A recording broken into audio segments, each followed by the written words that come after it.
ಅವರಿಬ್ಬರದ್ದು ಶಾಲಾ ದಿನಗಳಲ್ಲೇ ಶುರುವಾದ ಪ್ರೀತಿ. ಬದುಕಿದ್ರೂ ಜೊತೆಗೆ ಸತ್ರು ಜೊತೆಗೆ ಅಂತಿದ್ರು. ಆದ್ರೆ ಹೆಣ್ಣೆತ್ತವರು ವಿರೋಧ ಮಾಡ್ತಿದ್ದಂತೆ ಕದ್ದು ಮದುವೆ ಆಗಿದ್ರು. ಆದ್ರೆ ಹುಡುಗಿಯನ್ನ ಬಲವಂತವಾಗಿ ಎಳ್ಕೊಂಡು ಹೋದ ಪೋಷಕರು ಎರಡನೇ ಮದುವೆಗೆ ಸ್ಕೆಚ್ ಹಾಕಿದ್ದಾರಂತೆ.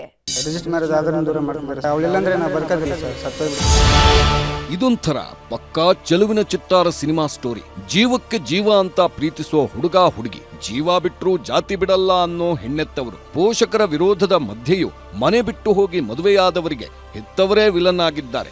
ರಿಜಿಸ್ಟರ್ ಮದುವೆಯಾದವರ ಬಾಳಲ್ಲಿ ಹುಡುಗಿ ಮನೆಯವರು ಬಿರುಗಾಳಿ ಎಬ್ಬಿಸಿದ್ದಾರೆ. ದಿಕ್ಕು ಕಾಣದಂತಾದ ಪ್ರಿಯಕರ ಕಣ್ಣೀರಿಡ್ತಿದ್ದು, ನನ್ನ ಹೆಂಡತಿಗೆ ಇನ್ನೊಂದು ಮದುವೆ ಮಾಡಿಸೋಕೆ ಪ್ಲಾನ್ ಮಾಡುತ್ತಿದ್ದಾರೆ ಅಂತ ಗೋಳಾಡುತ್ತಿದ್ದಾನೆ. ಮಕ್ಕಳ ಪ್ರೀತಿಗೆ ಹೆತ್ತವರೇ ಅಡ್ಡಿ, ಎರಡನೇ ಮದುವೆಗೆ ತಯಾರಿ. ಇವರೇ ರಾಯಚೂರಿನ ಅಮರ ಪ್ರೇಮಿಗಳು. ಈತನ ಹೆಸರು ರಮೇಶ್, ಈಕೆ ಯಶೋಧ. ಇಬ್ಬರೂ ಕೂಡ ಲಿಂಗಸಗೂರು ತಾಲೂಕಿನ ಈಚನಾಳ ಗ್ರಾಮದವರು. ಶಾಲೆಗೆ ಹೋಗೋ ದಿನಗಳಲ್ಲೇ ಇವರ ಮಧ್ಯೆ ಪ್ರೇಮಾಂಕುರವಾಗಿತ್ತು. ಓದು ತಲೆಗತ್ತಿಲ್ಲ ಅಂತ ಊರು ಬಿಟ್ಟಿದ್ದ ರಮೇಶ ಬೆಂಗಳೂರಲ್ಲಿ ಲಾರಿ ಡ್ರೈವರ್ ಆಗಿ ಕೆಲಸ ಮಾಡುತ್ತಿದ್ದ. ದೂರ ದೂರ ಇದ್ರೂ ಪ್ರೀತಿ ಮಾತ್ರ ಕಮ್ಮಿ ಆಗಿರಲಿಲ್ಲ. ಈ ವಿಷಯ ಹೆತ್ತವರಿಗೆ ಗೊತ್ತಾಗ್ತಿದ್ದಂತೆ ಸಿಡಿದೆದ್ದಿದ್ದಾರೆ. ಯಾವುದೇ ಕಾರಣಕ್ಕೂ ನಮ್ಮ ಮಗಳನ್ನ ಕೊಟ್ಟು ನಿನಗೆ ಮದುವೆ ಮಾಡಿಸಲ್ಲ ಅಂದಿದ್ರಂತೆ. ಹೀಗಾಗಿ ಕೆಲ ದಿನಗಳ ಹಿಂದಷ್ಟೇ ಸಿಂಧನೂರಿನಲ್ಲಿ ರಿಜಿಸ್ಟರ್ ಮ್ಯಾರೇಜ್ ಆಗಿದ್ರು. ಕಾನೂನು ಪ್ರಕಾರ ಗಂಡ ಹೆಂಡತಿ ಆಗ್ತಿದ್ದಂತೆ ಯಾರಿಗೂ ಹೇಳದಂತೆ ಬೆಂಗಳೂರಿಗೆ ಶಿಫ್ಟ್ ಆಗಿದ್ರು. ಯಾವಾಗ ಕಾಲೇಜ್ಗೆ ಹೋದ ಮಗಳು ಮನೆಗೆ ಬರಲಿಲ್ವೋ, ಯಶೋಧ ಹೆತ್ತವರು ಮಿಸ್ಸಿಂಗ್ ಕಂಪ್ಲೇಂಟ್ ಕೊಟ್ಟಿದ್ರು. ನಾವು ರಿಜಿಸ್ಟರ್ ಆಫೀಸ್, ಸಬ್ ರಿಜಿಸ್ಟರ್ ಆಫೀಸಿಗೆ ಹೋಗಿ ಮದುವೆ ಆಯಿದೆ ಸರ್.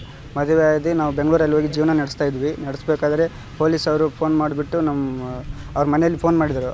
ನನ್ನ ಮಗಳಿಗೋಸ್ಕರ ನಾನು ಇಷ್ಟೆಲ್ಲ ಮಾಡ್ತಿರೋದು, ನನ್ನ ಮಗಳು ಎಲ್ಲೇ ಇರಲಿ, ಚೆನ್ನಾಗಿ ನೋಡ್ಕೊರಪ್ಪ ಅಂತೇಳಿ ನಾನು ಫೋನ್ ಆನ್ ಮಾಡಿಸಿದ್ರು ಸರ್. ಆನ್ ಮಾಡಿದ್ಮೇಲೆ ಮಿಸ್ಸಿಂಗ್ ಕೇಸ್ ಅಂತ ಕೊಟ್ಬಿಟ್ಟು ನನ್ನ ಮೇಲೆ ಅವ್ರ ಮೇಲೆ ಕಂಪ್ಲೇಂಟ್ ಮಾಡಿ ಲೊಕೇಶನ್ ಹಾಕಿ ಬಂದು ನಾನು ಹಿಡ್ಕೊಂಡ್ರು ಸರ್. ಹಿಡ್ಕೊಂಡ್ಬಿಟ್ಟು ಅಲ್ಲಿ ಸ್ಟೇಷನ್ಗೆ ಬರ್ರಿ, ಹುಡುಗಿ ನಿನ್ನ ಪರವಾಗಿ ಹೇಳಿದಂದರೆ ನಾನು ನಿನ್ನ ಜೊತೆ ಮದುವೆ ಮಾಡ್ತೀನಿ ಅಂತ ಅಲ್ಲಿಂದ ಕರ್ಕೊಂಬಂದಿರು ಸರ್. ಕರ್ಕೊಂಬಂದುಬಿಟ್ಟು ಇಲ್ಲಿ ಬಂದು ಆ ಹುಡುಗಿ ನನ್ನ ಜೊತೆ ಹೋಯ್ತಂದ್ರೆ ಕಳಿಸ್ತಾ ಇಲ್ಲ ಸರ್, ದೂರ ಮಾಡಿದ್ದಾರೆ.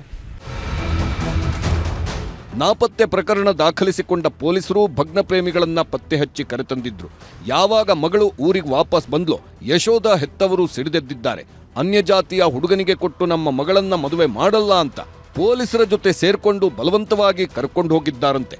ಹುಡುಗ ಹುಡುಗಿಯನ್ನ ದೂರ ಮಾಡಿದ ಹೆತ್ತವರು ಯಶೋಧಳನ್ನ ಅಜ್ಞಾತ ಸ್ಥಳದಲ್ಲಿಟ್ಟಿದ್ದಾರಂತೆ.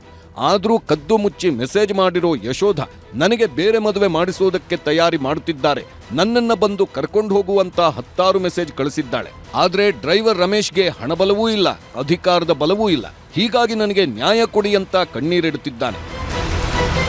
ಅವ್ರ ಕಡೆಯಿಂದ ಏನಾನು ಪ್ರೆಷರ್ ಇದೆ ಅಂತ ಸರ್, ಅದಕ್ಕೆ ನಮ್ಮನ್ನು ದೂರ ಮಾಡ್ತಿದ್ದಾರೆ. ಆ ಹುಡುಗಿ ಇವಾಗಾದ್ರೂ ಅಳ್ತಾ ಇದೆ ಸರ್. ಇನ್ನಿಲ್ಲ, ಆ ಹುಡುಗಿ ನನ್ನ ಜೊತೆ ಇದ್ದರೆ ಸಾಕು ಸರ್, ಅಷ್ಟೇ. ನನ್ನ ಕಡೆ ಹಾಂ ಸರ್, ನನ್ನ ಜೊತೆ ಬಂದರೆ ಸರ್. ಅವಳಿಲ್ಲಾಂದರೆ ನಾನು ಬದುಕೋದಿಲ್ಲ ಸರ್, ಸತ್ತೋಗ್ಬಿಟ್ಟು. ಅವ್ನು ಕರ್ಕೊಂಡು ಹೋದಾಗ್ಲಿಂದ ನಾನು ಹಾಸ್ಪಿಟ್ಲಲ್ಲಿ ಅಡ್ಮಿಟ್ ಆಗಿದೆ ಸರ್. ಪ್ರಕರಣ ದಾಖಲಿಸಿಕೊಂಡಿರೋ ಪೊಲೀಸರು ರಮೇಶ್ಗೆ ನ್ಯಾಯ ಕೊಡಿಸ್ತಾರಾ ಕಾದು ನೋಡಬೇಕು. ವಿಶ್ವನಾಥ್ ಹೂಗಾರ್, ನ್ಯೂಸ್ 18, ರಾಯಚೂರು.